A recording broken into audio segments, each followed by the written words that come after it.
Mai haere mai, te lau whalawa, aloha lei, good morning. It is my absolute pleasure to welcome Superintendent John Price, the Canterbury District Commander, back home to St Thomas's. You might not be aware, gentlemen, but John is an old boy at St Thomas's, and his name will be proudly on our legacy wall down the back of the hall there. I'd like to really warmly welcome you back to St Thomas's, John. I'd also like to introduce you, many of you will know Bruce Ward, who has been a long time friend of the college and a big reason in how we're able to integrate restorative practices into our school. It was great to have you here, Bruce, once again. And also like to welcome Andy Steele, our board chair. Andy, it's great to have you here on such a fantastic occasion where we can all share in our restorative journey. I spoke to you yesterday, gentlemen, around restorative practices and a little bit about our journey. We started in 2007. It's a journey that has taken us down many pathways and has impacted the lives of many, many students and old boys in the decisions that they've made in their lives. Our most recent ERA report was reported that restorative practices were one of the single biggest drivers of increasing positive relationships between students and teachers. It is a continuing driver around our quest for a relational teaching atmosphere that we have at St Thomas's. We spoke yesterday, and I want to reiterate that today, just how important restorative practices fit into the connections that we create within our community. I love that you boys so fondly talk about these connections as a brotherhood. And that brotherhood deeply begins at a system called restorative practices that we have in our school. At a surface level, what restorative practices might look to you is being a young person, there are times when you're going to make mistakes in life. And here at school, the type of questions you will know that you get asked by your teachers: what happened?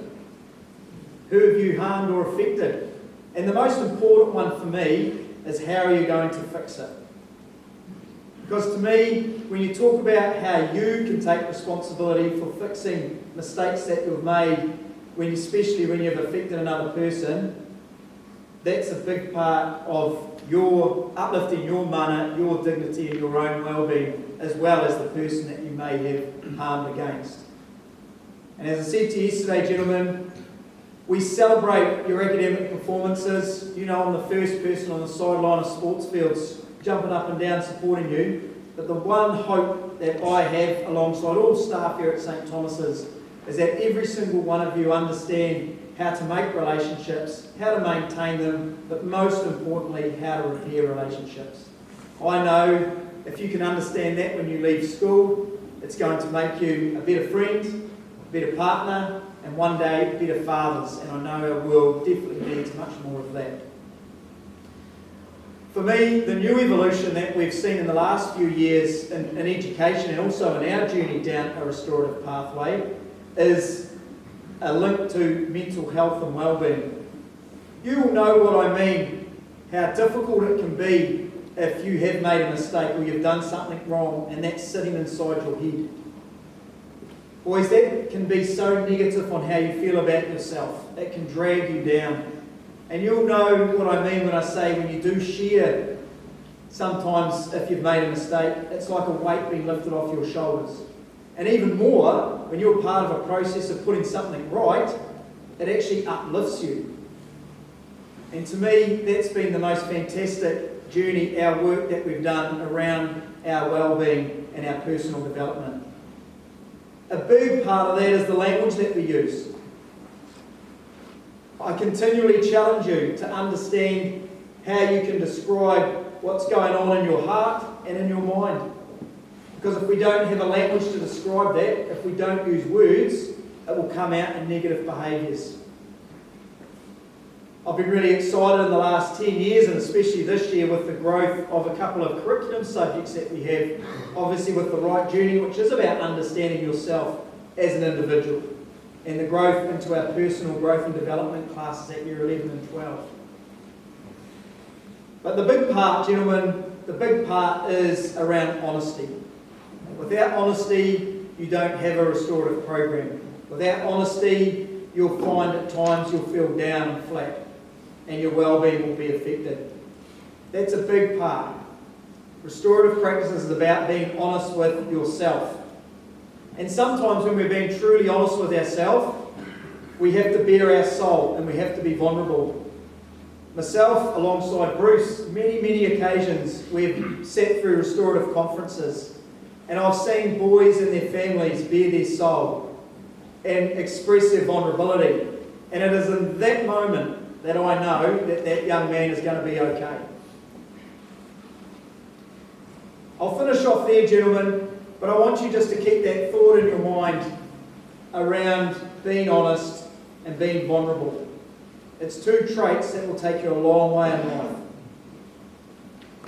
And I'll finish now by inviting Matthew to come forward. And I know when I hear you boys sing this particular hymn, it gives me a little bit of an insight into your soul. So if I could ask Matthew to come forward now, and if I could ask you please, boys, to be upstanding. Alleluia,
alleluia, alleluia, alleluia.